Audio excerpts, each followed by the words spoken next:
প্রথমে ভেবেছিলাম বাড়ি চলে যাব, আর একদিন আসা যাবে, কিন্তু তারপর ভাবলাম চলেই যখন এসছি তখন ঘুরেই যাই।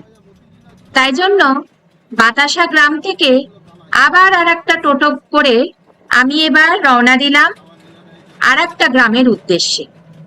হ্যাঁ বন্ধুরা, আমি এখন চলেছি হালি শহরের আর একটা বিখ্যাত গ্রাম, ফুচকা গ্রাম। বেশ অনেকখানি পথ, প্রায় 40 থেকে 45 মিনিট। আপনারা চাইলে শিয়ালদা স্টেশন থেকে কৃষ্ণনগর, রানাঘাট, গেদে, কল্যাণী, শান্তিপুর যে কোনো লোকাল ট্রেন ধরে কাঁচরাপাড়াতে প্রথমে নামুন। সেখান থেকে টোটো করে শহীদপল্লী বা ফুচকা গ্রামে চলে আসুন, অথবা আপনি কাঁচরাপাড়া নেমে টোটো ধরে প্রথমে বাগমোড়, তারপর সেখান থেকে শহীদপল্লী বা ফুচকা গ্রামে চলে আসতে পারবেন। এখানে বাগমোড় দিয়ে যদি আসেন তাহলে ভাড়াও খুব কম পড়বে, আর যদি বাসে আসতে চান তাহলে ব্যারাকপুর হয়ে চলে আসতে পারবেন। তারপর সেখান থেকে 85 নম্বর বাসে করে বাগমোড় চলে আসুন, আর সেখান থেকে নদিয়া জেলার কল্যাণী শহীদপল্লীর ফুচকা গ্রামে। হ্যালো এভরিওয়ান, আমি Ishita. Welcome back to my channel fashion shopping blogs. এখন আমি এই মুহূর্তে হালি শহরের ফুচকা গ্রামে এসেছি, মানে হালি শহরের শহীদপল্লীতে। প্রথমে ছিলাম হচ্ছে বাতাসা গ্রাম, বাতাসা পাড়া। ওখানে আপনাদের সাথে অনেকক্ষণ সময় কাটালাম। তারপর ওখান থেকে অটো করে শহীদপল্লীতে এসেছি, এখানে যেখানে বিখ্যাত হচ্ছে ফুচকা তৈরিতে। এখানে গড়পড়তায় 100 পরিবার কি তারও বেশি পরিবার এই পেশার সাথে যুক্ত। আমি এখানে আজকে ওনাদের সাথে কথা বলতে এসেছি, কিভাবে তৈরি করেন, কটা থেকে শুরু হয়, ওনারা কি কি প্রবলেম ফেস করছেন, বর্তমানে কি পরিস্থিতি, এই সব কিছু আমি জানবার চেষ্টা করব। তাহলে চলুন কথা বলা যাক।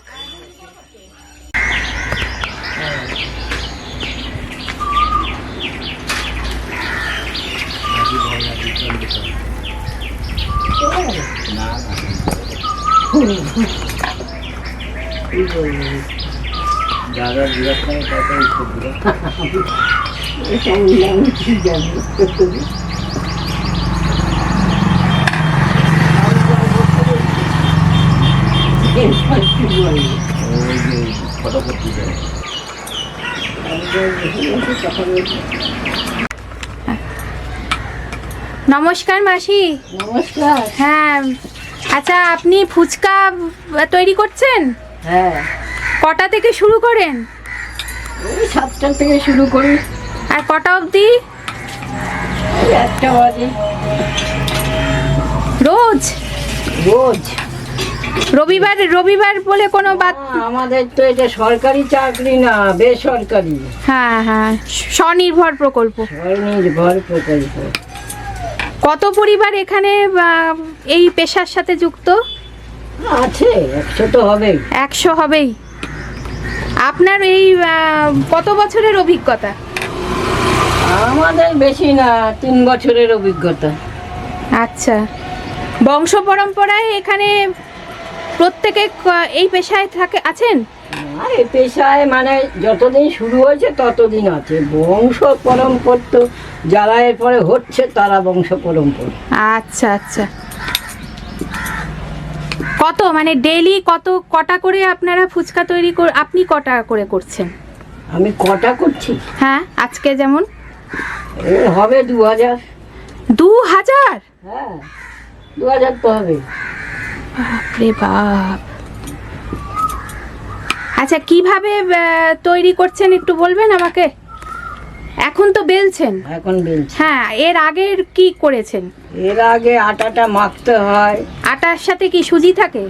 হ্যাঁ, অল্প পরিমাণ দিতে হয়, নাহলে খাস্তা হয় না তো। সুজি আর কি থাকে? সুজি আর আটা। সুজি আর আটা।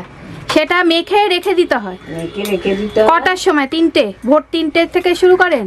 না, 5টা থেকে শুরু করলেই হয়। আচ্ছা, মেখে তারপর কতক্ষণ রাখেন? মেখে 1 ঘন্টা রাখি। আচ্ছা, তারপর তারপর ওইখান থেকে ছোট ছোট এই যে লেচি করে তারপরে ওইখান থেকে ওই লম্বা করতে হয়। আচ্ছা, লম্বা করে তারপর ছোট ছোট লেচি করতে হয়, হ্যাঁ হ্যাঁ, করে তারপরে বেলতে হয়। ও বেলে আবার 1 ঘন্টা রাখতে হয়, আচ্ছা। তারপরে ভাজতে হয়। আচ্ছা, যে বেলছেন যে এখানে কোনো শুকনো ময়দা বা কোনো কিছু দেখছি না, তেল দিচ্ছেন কিছু? কোনো কিছুই দিচ্ছি না, এমনি। এমনি। আর এইটা এই কাঠের এই জিনিসটাকে কি বলে? ব্লক মতো? এইটা হ্যাঁ হ্যাঁ, এটা- চাটু তো মানে যেমন হয় গোল চাটু, না, এটা সেটা তো হলো নয়। মোজাইকের যে পাথরটা আছে না, সেটা দিয়ে এটা তৈরি হয়েছে। কি পাথর এটা? এই যে পাথর, এই যে ঘরে মেঝেতে বসায় না, ও আচ্ছা, মোজাইক পাথর। ও এই আচ্ছা। পাথরের টুকরো এটা। আচ্ছা, পাথরের টুকরো। আর বেলুন এটা কি? এটা হলো পাইপ, পাইপ। ও কারেন্টের যে পাইপটা, হ্যাঁ হ্যাঁ হ্যাঁ হ্যাঁ, ওইটা দিয়ে। ফুট হিসাবে কিনে আনতে হয়। আচ্ছা, তা আজকে 2000 মতো লেচি হয়ে গেছে। হুম, এবার তেলে 1 ঘন্টা বাদে তারপর আপনি তেলে ভাজবেন? হ্যাঁ। আচ্ছা, কোন তেল ব্যবহার করেন? রিফাইন। রিফাইন্ড তেল। আচ্ছা, পাইকারি দর কত? 600 টাকা হাজার। 1600 টাকা। কোথায় যায়? কোন মার্কেটে যায়? বিভিন্ন জায়গার থেকে লোক আসে, ও তো কোথায় কোথায় সব নিয়ে যায়। কলকাতায় যায়? হ্যাঁ, আহ, কলকাতায় যায়, কলকাতায় যায়, রানাঘাট যায়, এই তারপরে ধারে কাছে তা আছে কি যেন বলে, নৈহাটি যায়, হুম। হালিশহর যায়, হুম। বিভিন্ন জায়গায়। মানে এইটা বলতে গেলে পাইকারি মার্কেট। আচ্ছা, আপনাদের দৈনিক আয় হ্যাঁ। মানে একটা গড়পড়তায় একটা মানে এমনি একটা হিসেব বলতে পারবেন? হ্যাঁ, আমাদের 250 টাকা তো রোজ পড়ে। সেটা খরচায় পোষাচ্ছে? আপনি এই যে যে জিনিসগুলো মেটেরিয়াল তৈরি করছেন, আর আপনাদের কোনো প্রফিট থাকে? থাকে সামান্য কিছু, না থাকলে করবো কেন?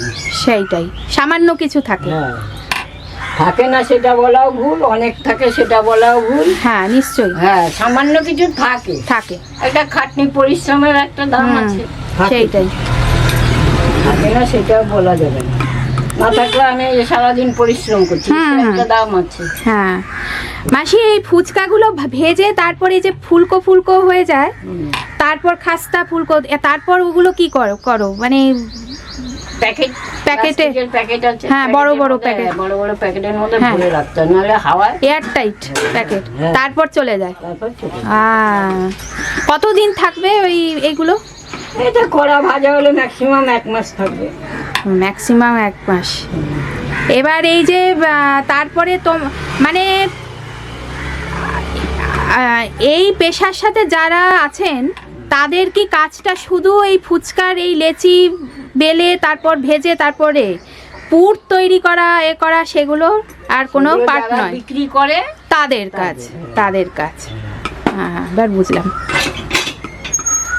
সরকার থেকে কোনো রকম সাহায্য পান আপনারা? না, সরকার আর কি সাহায্য করছে আমাদের? ওই মাসে 500 টাকা ঢুকছে। সেটা তো সবার জন্য, সবার জন্য। সেটা সবার জন্য, এটা ওটা ছেড়ে আমাদের দিন। কোনো পার্সোনাল ওটা ছেড়ে দিন। আমি বলছি এই স্বনির্ভর যে কুটির শিল্প, এটা ক্ষুদ্র শিল্প এবার যদি আমরা বলি যে আমাদের লোন দিতে হবে, সেটা হয়তো দেবে, দেয়। হ্যাঁ দেয়, আচ্ছা, কিন্তু আমরা সেটা নিই না। কেন নিই না? আমাদের তো সেটা শোধ করতে হবে। পোষায় না। পোষায় না। হ্যাঁ, তারা তো যে সুদ নেবে। এতে সেটা তো সুদ হ্যাঁ নেবে, বুঝতে টাকাটা পেরেছি, দেবে, সুদ নেবে তো। যে ইন্টারেস্টে যে ইএমআই হ্যাঁ। সেটার পোষায় না। পোষায় না। হুম। এবার আমরা এইটুকের মধ্যেই যেটুক নির্ভরসা, হ্যাঁ হ্যাঁ। সেটুকুই আমরা করি। মেয়েরাই কি বেশি এই পেশায় আছেন? ছেলেরাও আছেন না? হ্যাঁ, মেয়ে? ছেলেরাও আছে, আচ্ছা, ছেলেরাও করে। আচ্ছা। মেয়েরা করলে তো হয় না। বর্ষার সময় কি অসুবিধা হয় না? কোনো অসুবিধা হয় না, হয় না, যেহেতু ঘরের মধ্যে? হ্যাঁ, যেহেতু ঘরের মধ্যে অসুবিধা হয় না। রোদে শুকোনোর তো কোনো ব্যাপার নেই না, না, এটা? রোদে শুকোনোর কোনো ব্যাপার নেই। হুম। এটাই যেটুক হাওয়া দেবে, হ্যাঁ হ্যাঁ, ওটুকেই শুকিয়ে যাবে। আচ্ছা কেন আচ্ছা। ছোট ছোট জিনিস তো পাতলা পাতলা, হ্যাঁ, যার জন্য রোদে শুকানোর কোনো ব্যাপার নেই। হস্তশিল্প মেলায় যাও? মেলায় বড় একটা যাওয়া হয় না, যদিও হুম। পছন্দও করি না। আগেকার মানুষ তো, এখনকার যুগের মানুষরাই বেশি যায়।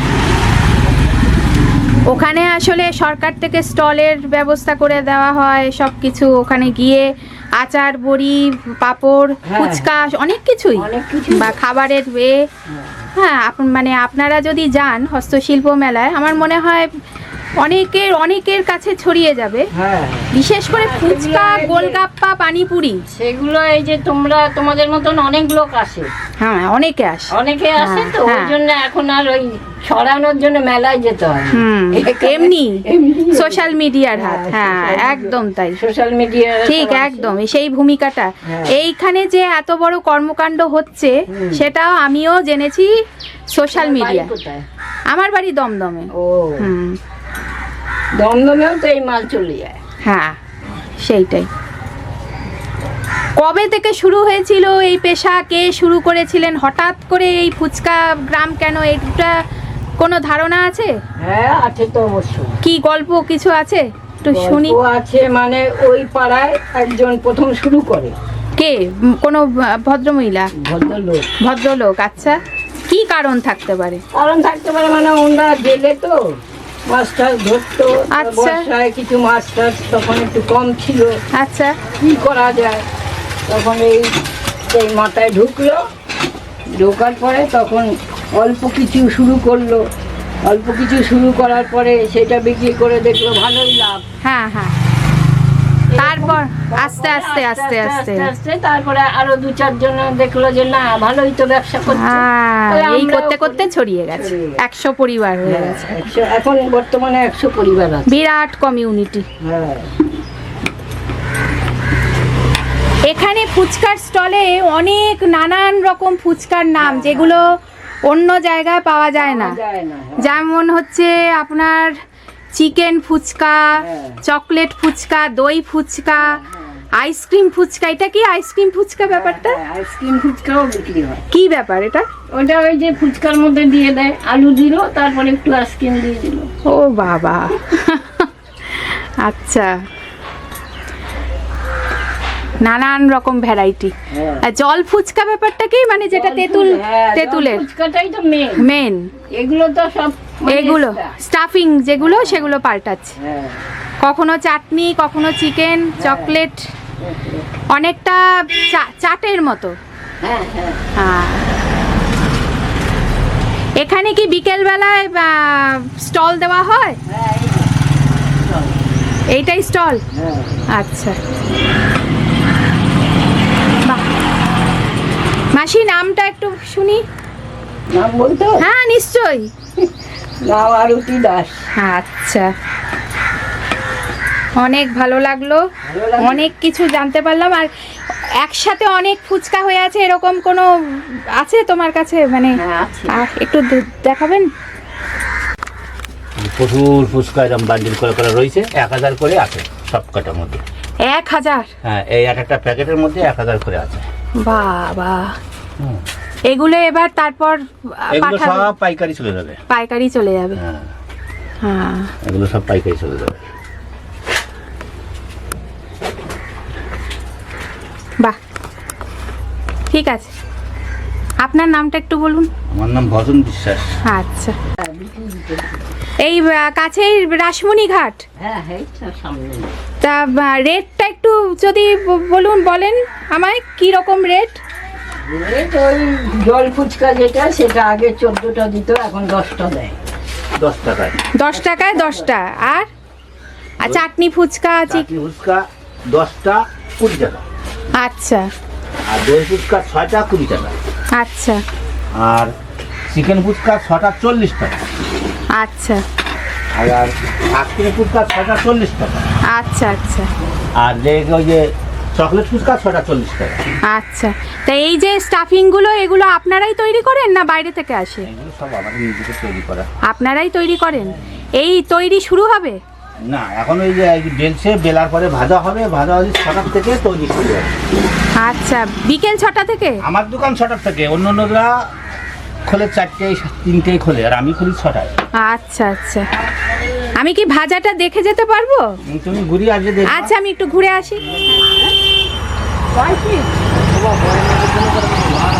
বড় লোকে বড়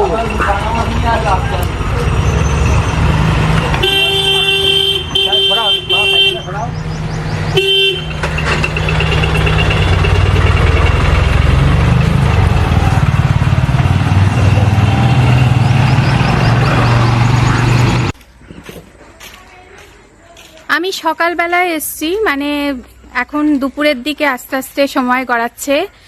বিকেলবেলা থেকে এই যে স্টলগুলোর সামনে দাঁড়িয়েছিলাম, এতক্ষণ ক্যামেরা ফোকাস করছিলাম, সেখানে ভর্তি থাকবে, কারণ সামনেই রানী রাসমণি ঘাট, গঙ্গার ঘাট, সেখানে মন্দিরও আছে, সেখানে অনেকে বেড়াতে আসেন বিকেলবেলায়। স্টলগুলো তখন জমজমাট।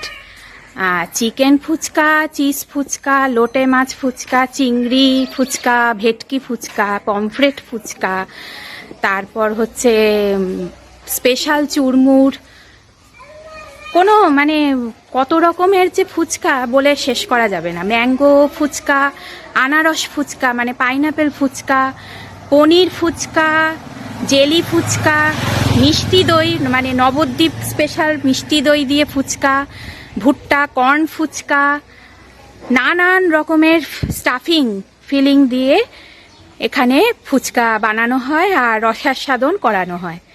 এই স্টলগুলো যে দেখাচ্ছি আমি, সেগুলো সব বিকেলবেলা আর সন্ধেবেলা থেকে জমজমাট থাকে, কেননা সামনেই রানী রাসমণি ঘাট এবং এখানে একটা মন্দির আছে সুন্দর, এখানে অনেকেই বিকেলে আসেন ঘুরতে, তখন এই জায়গাগুলো আরও ভিড় জমে।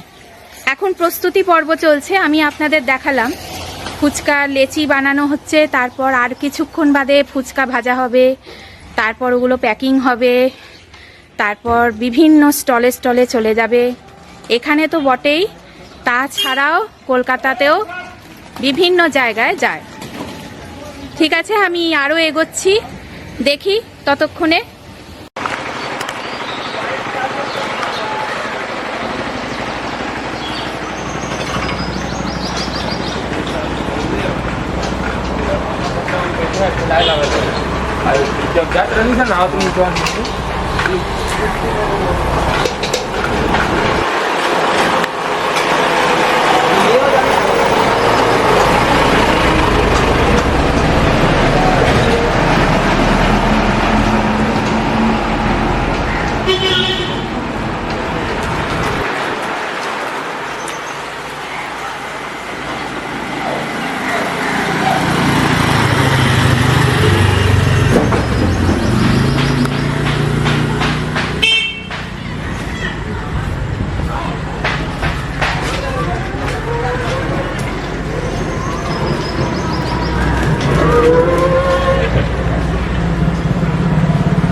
এখানে ঘরে ঘরে ফুচকা তৈরি হয়, ফুচকা শিল্পের সাথে যুক্ত বিভিন্ন পরিবার।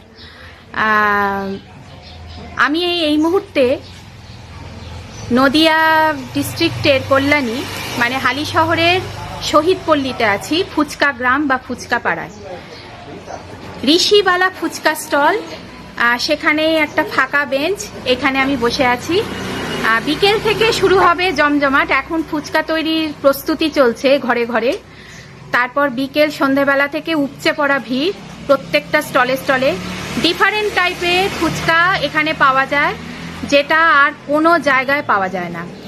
ঋষিবালা ফুচকা স্টল, এই দোকানটার এনারা যে কোনো সামাজিক অনুষ্ঠানে ফুচকার অর্ডার নেন অনলাইনে, পেটিএমেরও ব্যবস্থা আছে। আশ্চর্য ব্যাপার, তাই না? এখন স্মার্ট যুগ, বিশ্বায়নের যুগে আমাদের পৃথিবীটা কত ছোট হয়ে গেছে টেকনোলজি, যার জন্য ফুচকার অর্ডারও অনলাইনে পেমেন্টের ব্যবস্থা চালু হয়েছে। কিন্তু এই ফুচকার আবিষ্কারটা কিভাবে হয়েছিল জানেন? এই ফুচকার আবিষ্কারটা হয়েছিল মহাভারতের যুগে। হ্যাঁ, আমি ঠিকই বলছি। দ্রৌপদী যখন পঞ্চপাণ্ডবের সাথে বিয়ের পর যখন শ্বশুরবাড়িতে যান, মা কুন্তী মানে দেবী কুন্তী দ্রৌপদীকে রন্ধনপটীয়সী ছিলেন তো দ্রৌপদীকে বলেন যে এমন কোনো রান্না করে দেখাও যা আর কেউ কোনোদিনও খায়নি। কি রান্না করেছিলেন জানেন? সেই যুগে ফুচকা বানিয়ে দ্রৌপদী সবার মন জয় করে নিয়েছিলেন। আর আজকের 2024 সাল কতখানি এগিয়ে গেছে যে ফুচকা আর বাংলার খাবারের নেই। বাংলা থেকে উত্তর ভারতেও ফুচকা জনপ্রিয়, গোলগাপ্পা, পানিপুরি বিভিন্ন নামে। সেটা এখন ইন্টারন্যাশনাল লেভেলে চলে গেছে। নানান রকম পার্টি, নানান রকম সেরেমনি, সব জায়গায় যেখানে যেখানে ফুড স্টল দেওয়া হয়, সেই সমস্ত জায়গায় অনলাইনে অর্ডার করা হয় ঘরে বসে। তাহলে আরও একটু এগোই, দেখা যাক কি সামনের দিকে আছে। সামনেই জানি রাসমণি ঘাট, ওখানেও একটু যেতে হবে, তারপর মন্দিরে যেতে হবে। তাহলে চলুন।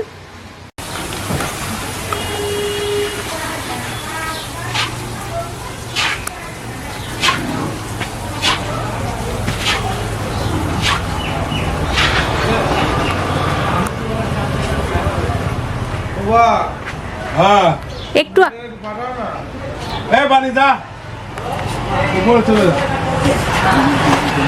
এদিকে আসেন না, এখানে চল পেয়েছে। আচ্ছা আচ্ছা।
ভিতরে দাদা কি বলে দা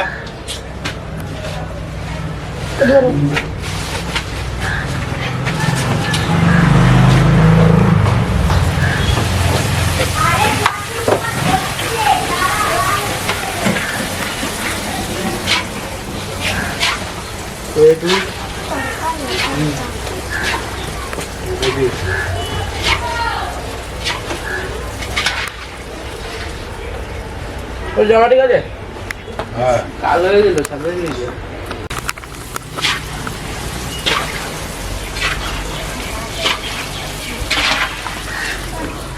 দেখি ওখানে রেখে দিয়েছে যে ফাঁকা শুকোয় গেছে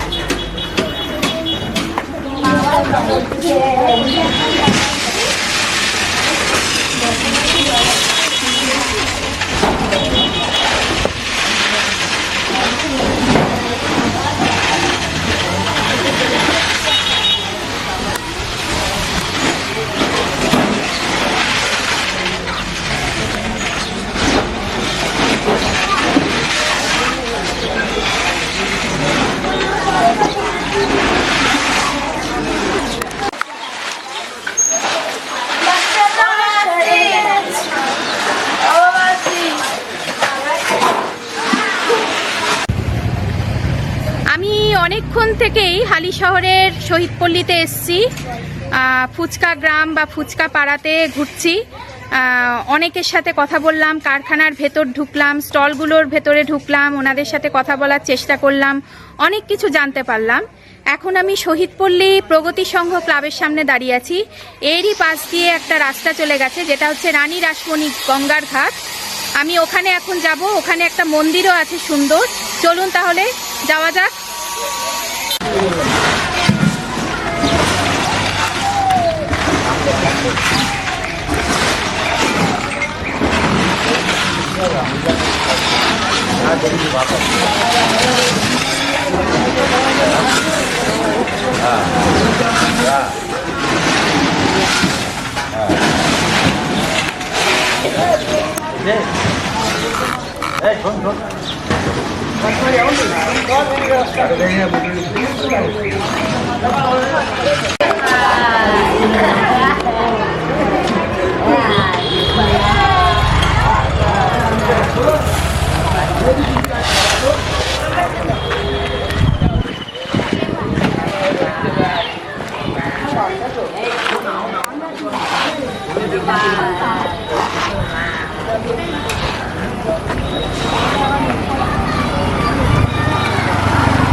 তাহলে ফ্রেন্ডস, আজকে আমি সকাল থেকে অনেকক্ষণ ঘুরছি।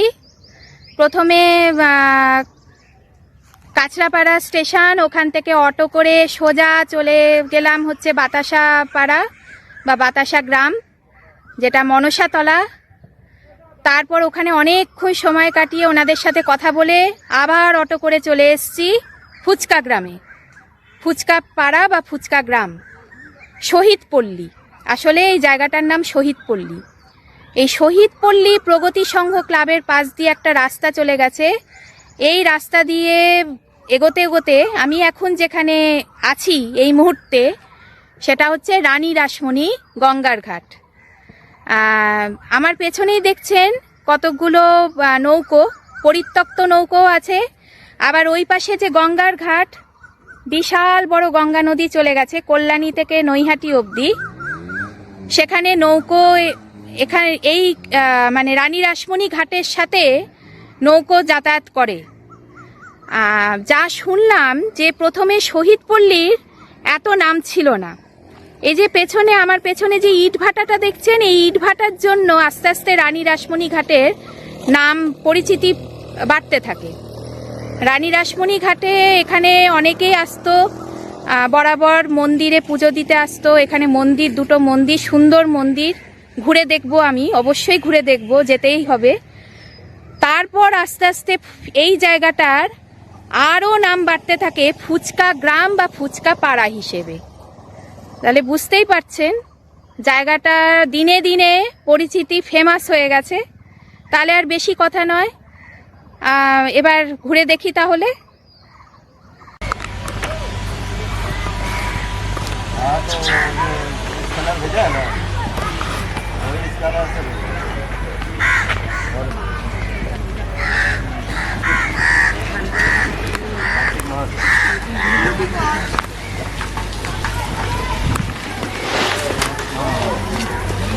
मेरा फोन से लेंगे, कोई और फोन से डाल दो।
কাকা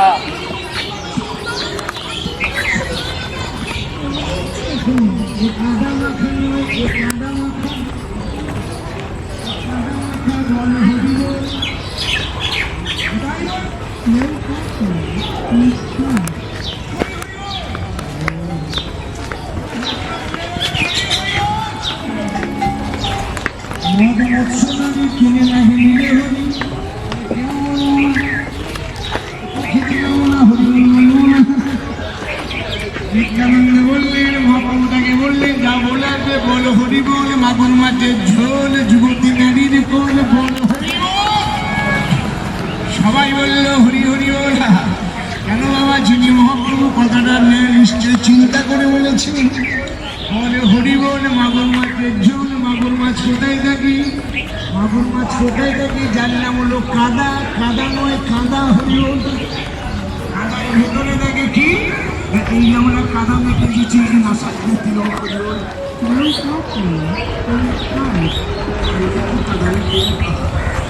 কাদা হরি বল বলো ঠোঁটে ঠোঁটে মেখে যাবে। দেহটা রোমাঞ্চিত হবে, তবে মাননীয় বাকি পতিত হবে। হরি বল বলে কাঁদো। আর এই যুবতী নয়, এই মাটি আমার চির যুবতী। এই মায়ের কোলে গড়া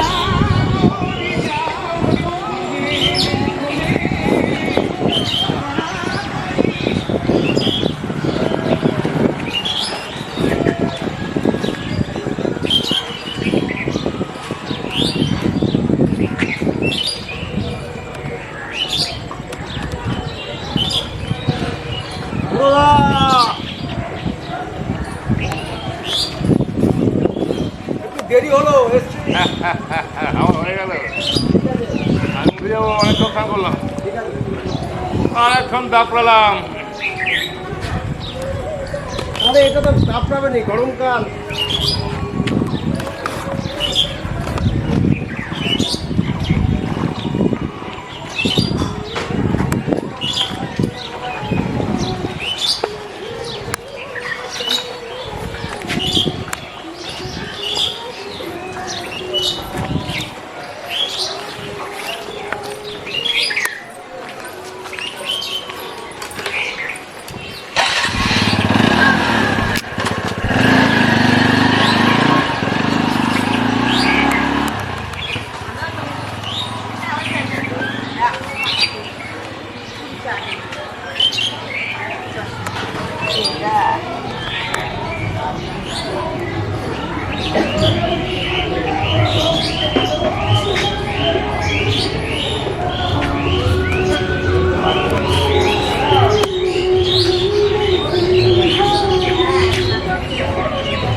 সাই মন্দির।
আপনারা যদি এই গ্রামে ঘুরতে আসেন, সারা সকালটা ফুচকা তৈরি দেখতে দেখতেই আপনাদের সময় কেটে যাবে।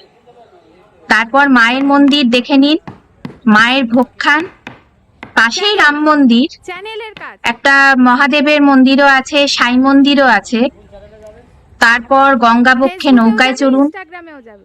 তারপর গঙ্গা পাড়ে খানিকটা সময় কাটিয়ে বাড়ি ফিরে আসুন। কোথা দিয়ে একটা দিন বেরিয়ে যাবে বুঝতেই পারবেন না। মোট কথা, সারা দিনের দুর্দান্ত একটা প্যাকেজ বলতে পারেন। ফুচকা গ্রাম একেবারে গঙ্গার তীরবর্তী হওয়ায় এখানকার প্রাকৃতিক শোভা কিন্তু অত্যন্ত মনোরম। কালী মন্দিরটিতে রোজই মায়ের ভোগ হয়, তবে 1 জানুয়ারি এখানে বিশাল অনুষ্ঠান হয়, মেলা বসে, হাজার হাজার ভক্ত সমাগম হয়। এছাড়াও এখানে ছোট বড় আরো অনেকগুলি অনুষ্ঠান হয়। যেমন 17 জানুয়ারি এখানে বিশাল সাঁওতাল মেলা বসে।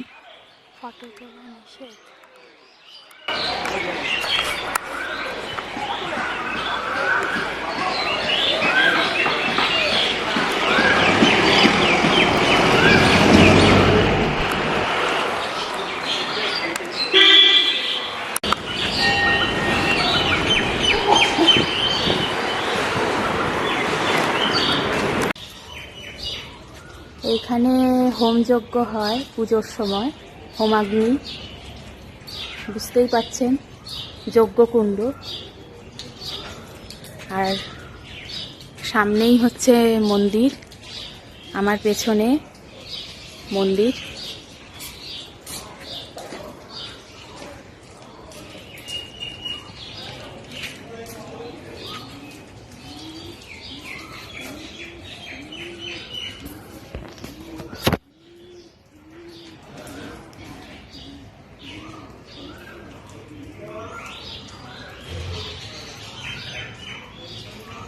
কি সুন্দর পরিবেশ, অনেকটা দক্ষিণেশ্বর মন্দিরের, মায়ের মন্দিরের মতো।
এই মুহূর্তে আমি রাসমণি ঘাটের সামনে 2-3টে মন্দির আছে, সেই মন্দিরের মধ্যে একটি মন্দিরের ভেতর ঢুকেছি, মায়ের মন্দির।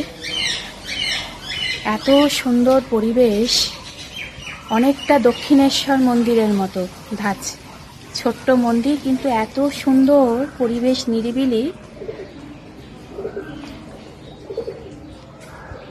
আমি এক ঝলক আপনাদের দেখালাম, ঠিক আছে, বেশি কথা বলবো না, এখানে নীরবতা বজায় রাখা আমাদের কর্তব্য। এগোতে থাকি তাহলে।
অনেকক্ষণ এসেছি রানী রাসমণি ঘাটে। আমার পেছনে গঙ্গা দেখছেন, অনেকক্ষণ আমি ক্যামেরা করলাম। পরিত্যক্ত নৌকা যেমন দেখেছেন আপনারা, তেমন এখানে ডিঙি নৌকো, সেখানে ভাসমান ডিঙি নৌকো অপেক্ষায় বসে আছে, আবার অন্য কোনো জায়গায় যাবে। এই পাশটা কল্যাণী, গঙ্গার এই দিকটা চলে গেছে সোজা কল্যাণী, আর এই দিকটা পেছনে নৈহাটি। খুব সুন্দর নিরিবিলি শান্ত পরিবেশ। হালিশহরের রানী রাসমণি ঘাট, এটারই একাংশ ফুচকা গ্রাম বা ফুচকা পাড়া নামে পরিচিত, এখন সেই নামেই ডাকে। দুটো মন্দির আছে, সেই মন্দিরেও ঘুরলাম, আপনাদেরকে দেখালাম। এত সুন্দর শান্ত নিরিবিলি পরিবেশ। আশা করি আজকে আমার ব্লগটা ভালো লেগেছে। পছন্দ হলে লাইক, শেয়ার, কমেন্টস করবেন, সাবস্ক্রাইব করতে ভুলবেন না আমার চ্যানেলটাকে। তাহলে আজকে এই পর্যন্তই। আশা রাখি আগামী দিনে আরও নতুন নতুন বিষয় নিয়ে আপনাদের সামনে তুলে ধরতে পারবো। Thanks for watching, by.